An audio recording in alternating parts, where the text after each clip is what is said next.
Sarah Calloway had never asked for much. She didn't ask for the corner bedroom with the better window. She didn't ask for the new car when she turned 16, or the college fund that her parents had quietly promised but never quite filled. She asked for dinner at 6, a functioning dishwasher, and maybe, just maybe, for someone in that house to notice when she'd done something right. They never quite managed that last one. The Calloway house in Dayton, Ohio, sat on a wide, tree-lined street that looked like something off a greeting card. White siding, a porch swing that nobody used, a garden her mother tended obsessively, as though the roses outside could compensate for whatever was wilting inside. To the neighbors, the Calloways were a picture-perfect family. 2 daughters, a father who coached Little League on weekends, a mother who brought casseroles to sick neighbors and remembered everyone's birthday. Sarah knew better. She was 26 when everything came apart, working as a junior financial analyst at Mercer & Bloom, a mid-sized accounting firm downtown. She'd earned that job without a single connection, without her father's phone calls or her mother's casual name-dropping. She'd studied while her sister partied. She'd applied, interviewed, failed, applied again, and clawed her way into that glass building on 5th Street with nothing but her own competence and a stubbornness she'd inherited from nobody, because nobody in her family had ever needed to be stubborn. Things had always come easy to them. Things had always come easy to Lily. Lily Calloway was 3 years younger and 1,000 years more beloved, not because she was kinder, not because she worked harder, but because Lily had a gift that Sarah lacked entirely, the gift of being believed. Lily could walk into a room crying, and every set of eyes would immediately search for whoever had made her cry. She wore victimhood like a perfume, subtle and constant, and their parents had been breathing it in so long they couldn't smell anything else. Sarah had learned young to stop competing.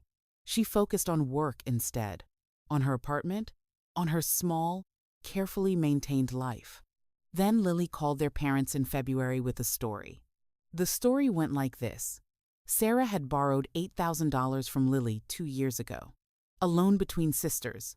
Lily had screenshots of texts, a photo of a handwritten note, and a tone in her voice like someone barely holding themselves together. She said Sarah had promised to pay her back and had been avoiding her ever since. She said Sarah had become cold, distant, cruel. Their mother called that same evening, her voice already decided. "Sarah, your sister is devastated." Sarah stood in her kitchen, holding her phone, staring at the wall. "I never borrowed any money from Lily. Mom, I have more in my savings than Lily has ever had in her life. She has proof, Sarah." "What proof?" "Screenshots can be faked in 10 minutes. Why would she make something like that up?" That question, why would she make something like that up, was the wall Sarah had been running into her entire life. It was the question that assumed Lily had no motive. The question that treated her sister as a permanently innocent party, incapable of calculation, immune to self-interest. Sarah tried to explain. She sent her own bank records. She pointed out that the alleged loan had no corresponding deposit in her account, no withdrawal in Lily's. She asked for the original of the handwritten note, not a photo, the original. Her parents stopped returning her calls by the end of the week. Her father sent one text. It read, "Until you make this right with your sister, we don't have anything to say to you." Sarah read it 3 times. Then she set her phone face down on the counter, walked to her bedroom, and sat on the edge of her bed in the dark. For a long time, she didn't move. That was the moment, not the lie, not the screenshots, not her mother's voice, but that particular darkness and that particular stillness, when something deep inside Sarah Calloway quietly stopped breaking and started hardening instead. The weeks that followed were the kind that leave no visible marks. Sarah went to work. She answered emails. She ate. She slept, mostly.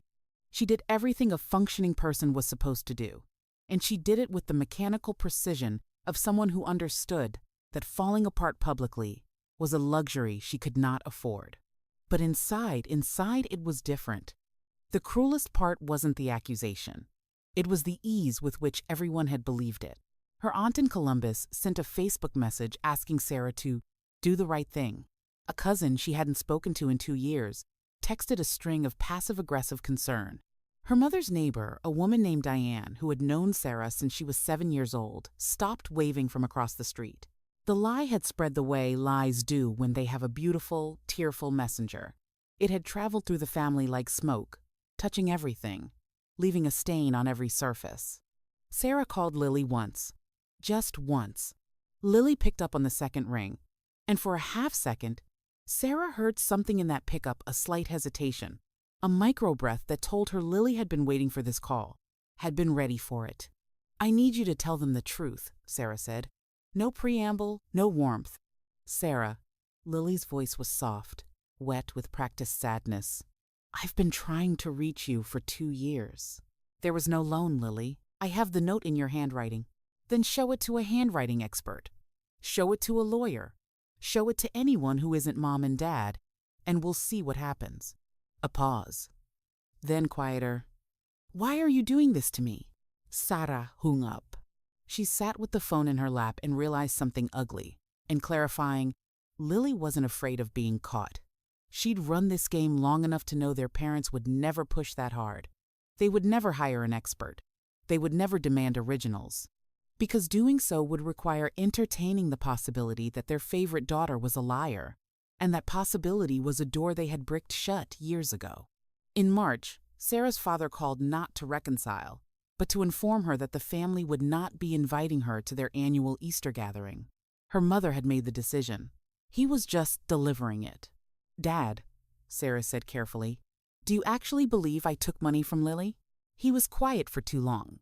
"She's your sister," he finally said. "That's not an answer. It's the only one I've got, Sarah." She understood then. It wasn't about truth for her father. It was about peace. It was about not disrupting the careful architecture of their household, the roles they'd all been assigned, the story the family told itself. Sarah was the capable one, capable of handling rejection, capable of absorbing pain, capable of being wrong so that Lily could remain right. She'd been performing that function her entire life without realizing it had a name. She stopped eating properly in April, lost 11 pounds without trying. Her work began to slip in small ways, a missed deadline, a calculation error her supervisor flagged with thinly veiled irritation. She caught herself crying in the office bathroom on a Thursday afternoon, hand pressed against the tile wall, trying to be absolutely silent about it. She looked in the mirror afterward. The face that looked back was thinner, paler, and very, very tired. But the eyes were different now. There was something in them that hadn't been there in February. Something cooler. Something that had finished grieving and started thinking. Sarah washed her face, straightened her blazer, and walked back to her desk. She opened a new folder on her desktop. She labeled it simply, Documentation. And she began. She didn't tell anyone what she was doing. That was the first discipline. The second was this. She refused to act on anger. Every time rage rose in her chest, hot and immediate and desperate for release, she breathed through it and reminded herself that impulsive revenge was just another form of powerlessness. She'd been powerless her whole life in that family. She refused to be powerless in this. What she wanted wasn't a fight. She didn't want a screaming match at Thanksgiving or a tearful confrontation in the driveway. She wanted something colder and more permanent. She wanted the truth to arrive in a way that couldn't be hugged away, explained away, or absorbed into the family mythology. She started with the handwriting. The alleged note, the centerpiece of Lily's story, existed only as a photograph on her mother's phone. Sarah had never actually seen it. But she knew that photographs of documents could be forensically analyzed. And she knew that if that note was forged, it would have been forged recently, which meant there might be traces inconsistencies in the paper stock, in the pen pressure, in the particular way Lily had studied and imitated Sarah's handwriting, without being quite precise enough. She contacted a document examiner named Dr. Philip Renner, a retired forensic specialist she found through a legal directory. He worked out of a small office in Cincinnati. She drove there on a Saturday morning with printed samples of her own writing from the past decade-old birthday cards. Her mother had photographed and posted on Facebook documents from her early college years, work correspondence. Dr. Renner reviewed everything she brought and listened carefully. He told her that without the original document, a full forensic analysis was impossible, but that certain digital artifacts in a photograph could sometimes indicate tampering, editing, or staging. She gave him the photograph. She paid his consultation fee and drove home in silence, watching flat Ohio farmland slide past her windows, running numbers in her head. While she waited for Renner's report, she worked on the financial piece. This was her domain. She was a trained analyst. She understood data, paper trails, and the way money moved or didn't. She subpoenaed nothing, hired no lawyer yet. Instead, she simply documented. She gathered 5 years of her own bank records. She built a clean, cross-reference spreadsheet showing every significant transaction she'd made. No $8,000 gap. No irregular pattern. Nothing that looked like a debt being serviced or avoided. Then she looked at Lily. Lily's social media was not private. Lily had never been particularly careful. She'd always assumed she was safe because she'd always been safe. And across 2 years of Instagram posts, tagged check-ins, and Facebook photo albums, Sarah found something that made her pause. Lily had been on 3 vacations in the past 18 months. 1 to Miami, 1 to Cabo, 1 to Nashville, for what she called a girls' trip. None of that was unusual on its own. But Sarah cross-referenced the timing. Lily had started making noise about the unpaid loan exactly 11 months after the Nashville trip. 3 months after she'd first mentioned, casually, in a family group chat, that she was in a bit of a rough patch financially. Sarah leaned back in her chair and stared at the timeline she'd constructed. She needed money, Sarah thought, and she needed it in a way that wouldn't make her look like she was asking for it. She wasn't entirely certain yet. She needed more. She needed something that would land in her parents' hands and be impossible to dismiss. She wrote herself a note physical, in a journal she kept locked in her desk drawer. Don't move until you're certain. Don't move until it's over in one blow. She read it every morning. She kept building. Dr. Renner's report arrived on a Wednesday. Sarah read it at her kitchen table, with her coffee going cold beside her. It was careful language. He was a careful man. But the conclusion was unambiguous. The photograph showed signs of digital composition. The shadow cast by the supposed paper was inconsistent with the apparent light source in the background. The handwriting, while stylistically similar to Sarah's samples, showed pressure patterns inconsistent with her natural pen grip, slightly heavier on downstrokes, in a way that suggested deliberate effort rather than natural flow. He could not say with legal certainty that the document was forged, but he could say, professionally, that the photograph was not a straightforward documentary image. Sarah held the report for a long time. Then she picked up the phone and called a family law attorney named Margaret Osei, who worked in Columbus and had been recommended through a colleague. She didn't want to sue anyone. She explained that clearly. What she wanted was a letter, a professionally crafted, formally structured letter presenting the forensic findings and the financial documentation, addressed to both her parents. Margaret reviewed everything Sarah had compiled and was quiet for a moment. "You've done thorough work," she said. "I had time," Sarah replied. The letter was drafted, reviewed, and finalized over 3 weeks. It contained Dr. Renner's summary. It contained Sarah's bank documentation. It contained the social media timeline Sarah had built. It contained a single measured paragraph, noting that Lily had made provably false claims that had damaged Sarah's standing within the family and potentially in the broader community, and that Sarah was prepared to pursue further legal avenues if the situation was not addressed directly and sincerely. It was not threatening. It was not emotional. It was precise and devastating in the way that only documented truth can be. Sarah mailed 2 copies certified, return receipt requested on the 15th of September. 1 to her parents' house, 1 to Lily's apartment. Then she waited. She went to work. She cooked dinner. She called a friend she'd been neglecting and apologized for going quiet. She slept better than she had in months. 4 days later, her mother called. Sarah let it go to voicemail. Her mother's voice was shaking in a way Sarah had never heard before. Not the performative upset of someone defending Lily, but genuine, rattled, unscripted fear. "Sarah, I need you to call me back. We need to talk about," a pause, breathing. "Your father talked to Lily about what's in this letter, and she said some things. Please call me." Sarah listened to the message twice. She noticed her mother had not said Lily denied it. She had said Lily said some things. She let 2 more days pass. She wasn't punishing them, not exactly. She was simply allowing the silence to do the last part of the work. She'd learned from Lily in the end. Timing mattered. Letting the other person sit with what they'd done, without relief, without the release of confrontation, was sometimes the most powerful thing you could do. When she finally called her mother back, she kept her voice even and said only, "I'm listening." What came out in that phone call, and in the 2 that followed it, dismantled things Sarah hadn't even realized were still standing. When their father had confronted Lily with the contents of the letter, Lily had not held her position. She'd cried, but for once, the crying hadn't worked. He'd asked her for the original of the note. Lily had said it was lost. He'd asked her how much money she actually had in her account at the time of the alleged loan.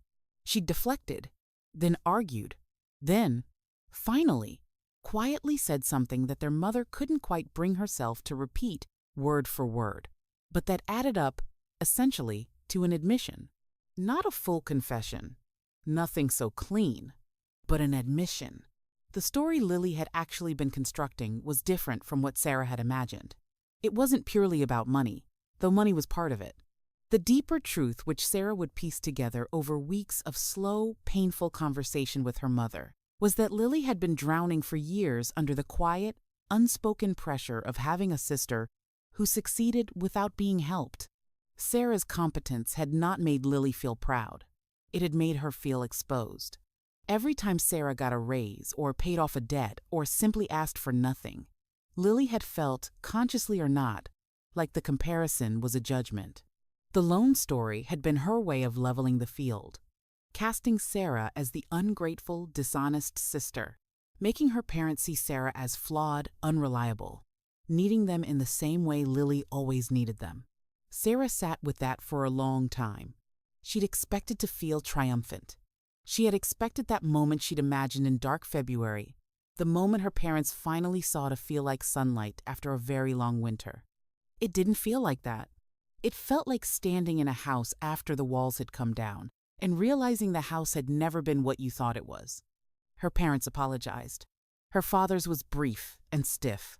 The apology of a man who had spent 60 years believing discomfort was weakness, but it was real, and it cost him something, and Sarah accepted it quietly.